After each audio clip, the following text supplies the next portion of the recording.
hoje? Bom, eu vou iniciar com uma prece que me acompanha desde os 13 anos de idade, quando eu era castor ainda.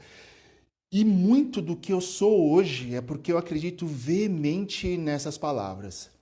Então eu peço a todos que se ajoelhem em pensamento, tranquilize o coração, foque na imagem do sagrado. Agradecemos, Senhor, a oportunidade que nos destes, de aqui nos reunirmos para santificar e incrementar a amizade que nos une. Fazei, Senhor, com que esse ímpeto de amor e de vida que brota de nossas almas jovens seja empregado na construção de um mundo melhor. Que seja nos dado a humildade para percebermos os nossos erros e a coragem para corrigi-los. Que seja nos dado coragem, atividade, serviço, tenacidade, ordem e respeito, para que os nossos atos e pensamentos deem o sentimento de autorrealização e de cumprimento com os nossos deveres, para com a pátria, o próximo e Deus. Abençoai todos aqui que estão nessa sala e os seus, que assim seja. Amém. Bom, o tema proposto para hoje é a espiritualidade no final de vida. Você sabia que existem 5 dimensões do sofrimento humano? A física, a emocional, a social, a familiar e a espiritual. E acredite, o sofrimento espiritual é um dos aspectos abordados na pós-graduação em cuidados paliativos. Hoje, o pessoal da área da saúde também estuda a espiritualidade na dimensão desse sofrimento humano. E isso não tem nada a ver com religiosidade. A espiritualidade tem a ver com a compaixão, com a empatia, com a humanização. E é uma coisa assim engraçada, né, que eu escuto. A galinha, ela não precisa de uma pós-graduação em galinização para saber se comportar como uma galinha, né? O rato não precisa de um curso de ratonização para saber lidar com outro rato. Mas o ser humano precisa de um curso de humanização para saber lidar com outro humano. Então, quando eu falo em espiritualidade no final de vida, eu não estou me referindo à religiosidade. Eu falo da gente conseguir se conectar com o que há de mais sagrado dentro de nós na hora da morte, na hora que a gente está partindo para o plano espiritual. Porque essa espiritualidade, ela vai florescer com espírita, com católico, com evangélico, com budista, com candomblessista, seja quem for, até com ateu, né? Aliás, o ateu é o filho que Deus mais gosta, né? Porque ele não fica enchendo o saco dele pedindo as coisas em troca o tempo inteiro, né? Mas você, espírita, tem medo de morrer? Quando chegar na sua hora H, ou dos seus pais, ou dos seus filhos, você vai colocar em prática tudo o estudo de Kardec sobre a resiliência? Ou você vai questionar o poder de Deus nessa hora de tanto sofrimento? Primeiro eu quero te parabenizar, né, por estar aqui na live do Irmã Mileide, para a gente conversar sobre isso, sobre a morte, sabe? A maioria das pessoas, 99% das pessoas não gostam de falar sobre a morte. Elas fogem desse assunto. Falam, Deus me livre, vira essa boca para lá. Não fala nisso porque isso atrai. Como se não falar sobre a morte, essa pessoa não vai morrer. Vai viver para sempre, sem passar por esse tema na sua vida. Mas uma coisa eu te garanto, quem não fala da morte também desencarna. E quem tem fé também desencarna. O problema é que as pessoas têm medo do processo de morrer e não da morte. A morte, o desencarnar, por mais que se estude todo esse processo no Espiritismo, no Evangelho, ainda é algo intangível para nós. Já o processo de morrer, o sofrimento, Nós já vivenciamos em alguma vez essa experiência na nossa vida. Então, quem não fala sobre a morte, ou quem não se planeja para morrer, por mais estudo espiritual ou conhecimento biológico, né, do corpo humano que essa pessoa possa ter acumulado até a notícia de uma doença incurável, ela vai se abalar. Vai colocar em xeque toda a crença que depositou na figura do sagrado. E, em algum momento, vai se sentir abandonado por Deus, porque ele não atendeu seus pedidos num momento tão difícil, de tanto sofrimento. Tem uma história que eu sempre compartilho da doutora Ana Cláudia Quintana sobre o envelhecimento, mas cabe muito bem aqui nesse contexto também. Aliás, a doutora Ana Cláudia assim, é minha mestra inspiradora nos cuidados paliativos. Hoje, ela é a minha professora numa atualização que eu estou fazendo, online, né, para a gente manter o distanciamento social, mas é ao vivo. É um intensivão assim, de 8 semanas de comunicação compassiva nos cuidados paliativos. Gente, está sendo uma experiência bárbara. Quem estiver aqui na sala e for da área da saúde, vale esse investimento. Eu acho que ela já abriu inscrição para uma próxima turma aí, ó. Fica a dica, hein?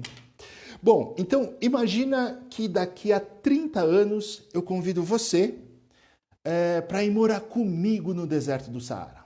Ah, Coit, eu não quero morar no deserto do Saara, eu não gosto do deserto do Saara. Problema seu, você não tem escolha. Você só não vai se morrer antes. Daqui 30 anos você vai morar comigo no deserto do Saara. Aí se passam 30 anos, eu volto aqui para te pegar e a gente embarca para o deserto do Saara. Chegando lá, você me fala, Coit, aqui é muito quente. Tinha que trazer protetor solar, comida, água. Tinha que trazer água. Aí de noite você me fala, Coit do céu, que frio é esse? Tinha que trazer blusa, cobertor, tinha que colocar cobertor dentro da mala. É exatamente isso que acontece com a maioria das pessoas. Elas sabem que vão passar por perrengues, por adversidades, por sofrimentos na hora da morte, mas não se preparam. O mesmo acontece para envelhecer, né? Mas é um assunto que não cabe aqui na nossa pauta de hoje, mas que eu amo de paixão. E você sabe o que é o deserto do Saara, você já escutou sobre o deserto do Saara, mas não preparou a sua mala para o deserto do Saara, para a viagem do deserto do Saara. E olha que eu te avisei há 30 anos atrás que você ia morar comigo no deserto, que não era uma viagem de passeio. Você sabe que vai passar por sofrimentos na hora da notícia da morte, mas não se prepara para essa hora. Não prepara essa sua mala para a viagem do deserto do Saara, entende? E essa viagem para o deserto do Saara não é uma viagem turística. Ela é uma viagem missionária. Sabe, tipo Médicos Sem Fronteiras, você vai abrir mão de muita coisa. Só que o luto maior não é de quem fica, é de quem está partindo para o plano espiritual. O luto maior é do espírito que parte para o outro plano. Ele que está abrindo mão da sua cognição, funcionalidade, matéria, família e amigos terrenos e da carne. Você vai ficar de luto só pela carne, pela pessoa que morreu. E nessa hora, é uma vida que se acaba. Mas o amor, os bens morais, eles não terminam, eles não se acabam. Eles vão ficar conosco pela eternidade. Eu vou compartilhar uma coisa com vocês. Vocês sabem que eu acredito muito que quando um paciente ele entra num processo ativo de óbito, ele sabe o que está acontecendo. Ele realmente sabe que está partindo. Eu, né, que trabalho com cuidados paliativos e faço de tudo para que esse meu idoso desencarne comigo, sabe? Em casa, com pessoas conhecidas, com pertencimento do espaço, sabe? E no papel que ele exerceu diante desse núcleo familiar. Gente, é tão lindo. O quarto fica tão leve, sabe? Sobe um perfume, uma sensação assim, de amor inexplicável. Mas para o familiar que fica, vem uma dor, um sofrimento imensurável, sabe? Não é fácil ver a mãe ou o filho morrer, independentemente do vínculo afetivo que essa relação teve. Para o familiar que fica, vem aquela dor espiritual. Na verdade, também assim, né? Para o paciente, quando recebe a notícia de uma doença incurável, também vem esse mesmo sentimento da dor espiritual, da quebra de valores, de significados, né? Por mais religiosa que essa pessoa possa ser. Mas, sabe, e aí quando... sabe aquele senso comum? Todo mundo quer ficar do lado de Deus. Todo mundo quer partir para o plano espiritual. Mas ninguém quer morrer, né? Na hora que chegar na sua hora H, você fala, opa, peraí, Deus, eu ainda não estou preparado para isso. A gente pode deixar um pouquinho mais para frente? E, né? E nessa hora, por mais espírita que você seja, por mais estudo sobre resiliência, essa notícia não cabe no nosso vazio. A dor espiritual é muito maior. A gente quebra esse sagrado, questiona do porquê Deus está fazendo isso comigo. Eu sempre fiz de tudo, né? O que o Evangelho me ensinou e não merecia passar por isso. Ó, a produção está me explicando, está me afirmando que já está passando o tempo. E aí, nessa hora, vem aquela ausência da fé, da quebra de crença, como se Deus só tivesse a obrigação de curar as pessoas. Gente, todo mundo, quando termina a sua missão aqui na Terra, vai partir para o plano espiritual. Isso é fato, é um ciclo natural da vida. A gente nasce, cresce e morre. Só que para morrer, para desencarnar, a gente precisa morrer de alguma coisa. Isso é garantido. Só que como a gente vai desencarnar, o grau de provação, a gente já combinou lá em cima. Tem no livro, na questão 258, que eu trouxe aqui, aqui. Allan Kardec questiona, quando na erraticidade, antes de começar uma nova existência corporal, tem o espírito consciência e previsão do que lhe sucederá no curso da vida terrena? Aí os espíritos respondem, ele próprio escolhe o gênero de provas por que há de passar, e nisso consiste o seu livre arbítrio. Só que quando a gente encarna, quando a gente vem para esse plano terreno, na nossa memória afetiva, não consta esses termos, né, que a gente assinou lá no plano espiritual, né, lá no outro plano. O seu Genésio falou sobre isso no sábado passado, na live do sábado passado. A gente vai passar pelas provações, pelos perrengues que nós mesmos escolhemos passar e a gente vai caluniar a misericórdia celestial. Isso também faz parte do processo, é um processo natural. A psicologia está aí, explica esse fenômeno. E tudo bem, não tem problema. Você sentir essa perversão na fé faz parte da elaboração do processo de luto, tanto de quem fica como de quem está partindo. O que a gente precisa entender é que nós iremos partir do jeito que nós combinamos lá na pátria espiritual, como está no livro dos Espíritos. Coloca um sim aí para vocês, porque aqui para minha mãe, para a dona Keiko, acho que caiu a transmissão, só para eu saber se vocês estão certinho. Deu tudo certo? Tá. Então foi problema aqui da dona Keiko, conexão da dona Keiko. Tá? Então, para a gente voltar. Então, morrer não é um sinônimo de fracasso. Chico Xavier morreu, Allan Kardec morreu e eles não são fracassados, entende? Essas provações e sofrimentos fazem parte de um contrato que a gente assinou lá em cima, lá atrás, antes da gente encarnar. Friedrich Nietzsche, sabe aquele filósofo alemão? Ele disse: o homem aguenta qualquer como se ele tiver um porquê.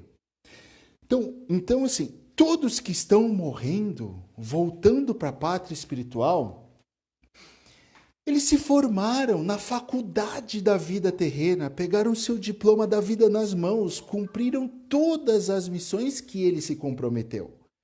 E são muito mais evoluídos que nós que estamos aqui, sabe?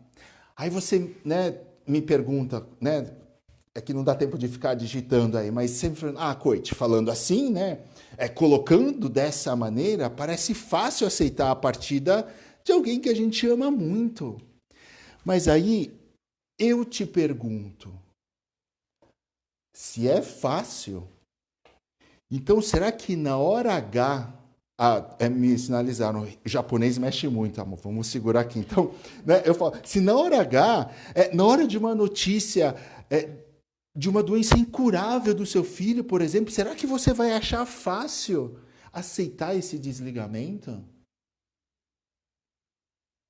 Eu te garanto que não vai ser. Olha, eu conto nos dedos as pessoas que conseguiram essa proeza. Não é fácil passar por esse momento de sofrimento. Eu mesmo questionei o poder de Deus na hora que o médico chegou para mim e falou: olha, seu pai só tem 4 horas de vida, corre atrás do que você tem que correr. E eu tenho certeza que eu ainda vou me decepcionar com as minhas crenças quando eu receber a notícia da minha mãe, da minha esposa, do meu filho ou de uma pessoa que eu gosto muito. Tudo bem que eu acredito que hoje vai ser bem mais brando comparado com o do meu pai, né? Porque hoje, depois de todos os estudos, eu já consigo enxergar a morte de uma maneira diferente, de uma forma diferente. Hoje eu enxergo Deus de uma outra forma. Deus, para mim, hoje, não é mais aquele, todo-poderoso. Hoje, para mim, Deus, ele é todo amoroso. Sabe a palavra Pai, com P maiúsculo? Aquele que cuida, que protege, que zela, que acalanta. É isso. E na verdade, é exatamente isso que eu venho propor para você. Tentar fazer uma reforma íntima, focada na morte, no desencarnar, na sua partida ou na partida de quem você ama muito. Buscar no seu íntimo essa espiritualidade. E eu te falo, essa espiritualidade, ela não é um conceito, tá? Não é uma coisa palpável, ela não é um livro, não é um exame de imagem. A espiritualidade é uma experiência. E essa experiência, ela só é encontrada quando a gente consegue se conectar com o que há de mais sagrado dentro de nós. Se a gente entender que no final da vida não é a fé que vai nos curar, e sim a espiritualidade que vai nos salvar, é nessa hora que a gente consegue colocar o que há de mais sagrado dentro da gente, entende? Mas Ok, estou passando o tempo, vou correr aqui com a gente, viu, pessoal? Mas se essa dimensão espiritual ela for mal estruturada durante a sua vida, construída sob relação de custo-benefício com Deus, não vai adiantar em nada. Você será uma das pessoas que vai sofrer muito na hora da partida. Porque assim, se você faz o bem pensando em receber algo de troca ou porque pega bem, tá tudo errado. Você é um forte candidato a ter um abismo quando se deparar com a morte.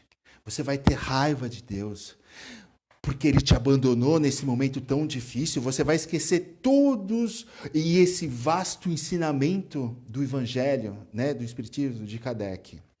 Você precisa fazer o bem, porque é o bem que precisa ser feito, e ponto. Simples assim. Não adianta a gente só estudar o Evangelho, participar das lives, né, das palestras. Você precisa colocar em prática tudo que aprendeu. Quer um exemplo? Você gostaria de ser operado por um médico que só fez a faculdade de medicina, nunca colocou em prática tudo que entendeu? Entende? Em vez de você chegar para aquela pessoa que está no leito da morte e falar: tenha fé que você vai se curar, que você vai sair dessa. Na verdade, você está rebaixando a evolução desse espírito, porque é ele que está saindo pela porta da frente e com o diploma da vida na mão. Quando você fala isso, é você que ainda não está preparado para estar no lugar dele. Quando você fala: eu te amo tanto que eu sofreria por você, eu trocaria de lugar com você, eu morreria por você. Gente, isso é supérfluo. É um amor de falsas palavras, sabe? Quer ver? Você morreria por você mesmo? Você também se ama tanto que também seria capaz de morrer por você agora, sabe? Né? Faz sentido? Se faz, aproveita, coloca um joinha aqui embaixo para eu saber se o que eu estou falando faz sentido para você ou a gente muda de direção, né, de conversa. Então, na hora da partida, você deveria ter a capacidade de sentir no seu íntimo, sabe, na sua espiritualidade, e conseguir falar para aquela pessoa: pode ir, vai tranquilo, chegou a sua hora, eu vou ficar bem e eu te amo muito. Quando uma pessoa consegue expressar e entender esse amor de palavras verdadeiras, ela vai entender o que é resignação, a compaixão. Quando você consegue se conectar com essa força maior e mais sagrada dentro de você, você faz o bem pelo outro, sabe? Genuinamente o bem. Porque é o bem que precisa ser feito, mesmo que isso vai te doer muito, mesmo que isso não seja o seu desejo. Mas independente do seu desejo, é algo que vai acontecer. E você aceita, por amor. Nesse momento que você se conecta com o outro e deseja o bem, o melhor, cara, isso é incrivelmente poderoso, sabe? É um ato divino. Mas eu não estou falando aqui, só para deixar claro, eu não estou falando para você deixar seu filho sofrendo ou ajudar o seu pai a morrer, sabe? Se eu estivesse falando isso, eu falaria assim: dá cigarro para ele, dá uma bebida alcoólica, dá tristeza para ele. Não é isso. Tá? Eu estou falando que existe todo um processo de elaboração que a gente passa para chegar nesse estágio da resignação, da compaixão. A tristeza do diagnóstico, a esperança para o tratamento dar certo, a reza pela cura, o sofrimento, né, para a gente tentar fazer de tudo para salvar aquela pessoa que a gente ama, até conseguir atingir a nossa espiritualidade.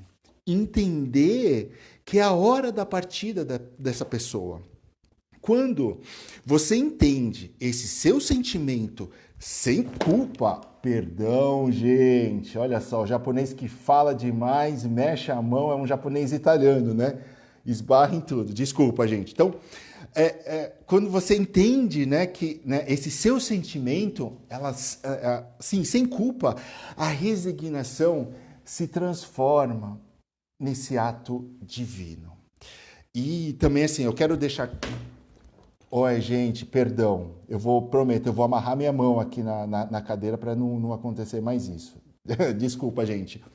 E só eu quero deixar claro, né, que eu estou falando tudo isso, mas eu estou falando numa situação onde começa com a notícia de uma doença incurável até chegar no óbito, tá? Quando o óbito vem subitamente, um tiro, um acidente de carro, por exemplo, o processo de intervenção na dor espiritual ocorre de uma forma muito mais complexa, tá? Que dá aqui uma outra live para a gente discutir. E aí você deve estar se perguntando, será que nesse momento de tristeza, de sofrimento, eu vou ser capaz de fazer essa ação ética, né, desse ato divino, de entender o curso natural da vida, no final da vida, sabe, de compreender aquela resposta dos espíritos na questão 258? Sim, eu falo que sim, que todos nós somos capazes de praticar a espiritualidade no final de vida, de fazer esse ato divino. Mesmo que na maioria das pessoas, na hora H, a resignação, sabe, se esconde dentro do nosso âmago. Mas sim, todos nós somos capazes de expressar a espiritualidade na sua máxima potência, mesmo sendo totalmente ao contrário do que a gente rezou ou do que a gente pediu que acontecesse.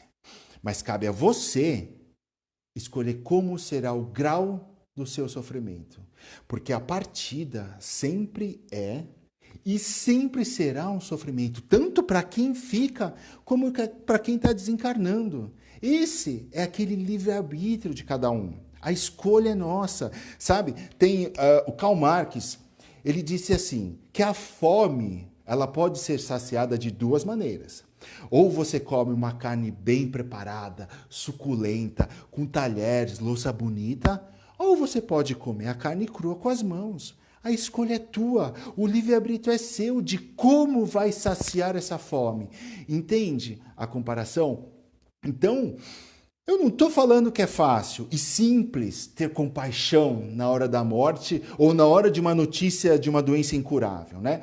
Todo mundo vai passar por esse perrengue, por esse sofrimento. Por isso que a gente deve preparar aquela mala da nossa viagem para o deserto do Saara. Lembra? Confiar no plano espiritual, confiar em Deus, acreditar na sua espiritualidade e, principalmente, praticar o bem. Entende? Não basta só estudar, a gente precisa colocar em prática. E tem uma dica, eu não sei se vai dar tempo aqui, que eu posso compartilhar com vocês, para a gente começar a colocar em prática. É assim, fale hoje. Expresse os seus sentimentos, ok, acabou, né? Eu vou falar rapidinho. Expresse seus sentimentos pela outra pessoa. Diga que ama, que está com saudade, que não gostou de alguma coisa, mas fala, diga, deixa florescer essa verdade soterrada dentro do seu eu. Sabe, isso eu tenho certeza que ele vai te ajudar a entender o nosso papel de filho, de pai, de amigo, de marido, que está sendo exercido dessa forma mais plena o quanto nos for permitido. Porque a gente não morre só no dia da nossa morte. A gente está morrendo a cada dia que vivemos. Uns de forma responsável e outros não, né? O Celso falou assim, com muita excelência sobre isso na live de terça-feira. Então, por que esperar chegar na hora do processo ativo de óbito de alguém para você chorar e falar, tinha tanta coisa para falar e para fazer com essa pessoa, eu queria ter passado mais tempo com ela, eu queria ter tido mais paciência, mais compreensão, entende? Por quê?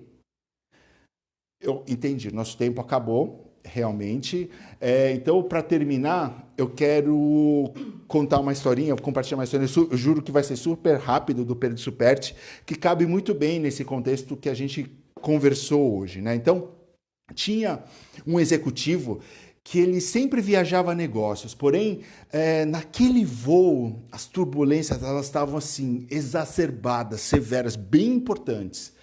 E ele, enquanto observava todos os passageiros, sabe, uns rezando, outros desesperados, outros chorando, e aí ele viu uma garotinha, uma menininha sozinha, sentava, e ela continuava pintando o seu caderno de colorir. E a cada turbulência, enquanto todos gritavam, a menininha continuava pintando o seu caderno. Ora ela parava, fechava os olhos, mas depois continuava a pintar no seu caderno. Quando o avião aterrissou, todos os passageiros saíram correndo, sabe? E aí o empresário ficou curioso para saber qual que é daquela garotinha. E aí quando todo mundo desembarcou, todos os passageiros desembarcaram, a menininha se levantou e aí esse empresário, ele se aproximou dela e perguntou: "Foi emocionante, né? Você não ficou com medo?" E a menina docilmente olhou para ele e respondeu: "Eu não. Ele é meu pai. O piloto é meu pai e ele está me levando de volta para casa." Você sentiu o poder de confiança no pai? Entendeu como a gente deve confiar no nosso pai, aquele com P maiúsculo, sabe? Por mais turbulência que a nossa viagem para o deserto do Saara, para a nossa viagem da morte pode proporcionar, o nosso pai, aquele que acalanta, que colhe, sempre vai estar do nosso lado, levando a gente de volta para casa, com segurança. Gente, muito obrigado pela paciência. Desculpa o horário que passou. Eu tinha me programado, sabe? Eu tinha mais tópicos para a gente conversar, mas o tempo passou super rápido. Ou é o japonês que fala demais, com a mão derruba todos os equipamentos, né? Muito obrigado pela paciência. Agora eu vou convidar a minha mãe, que eu amo de paixão, amo muito essa mulher, a dona Keiko, para fazer a nossa prece final. Fiquem com Deus. Um beijo no coração de cada um.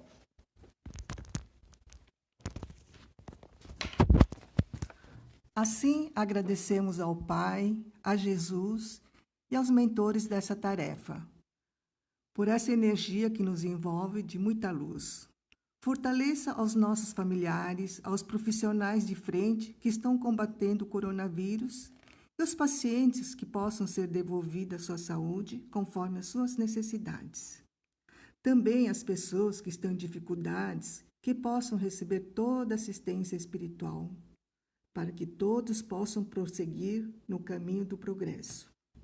E que o nosso planeta recebe todas essas energias de bênçãos e que envolva a todos nós. Que assim seja, graças a Deus. Graças a Deus. Gente, obrigado.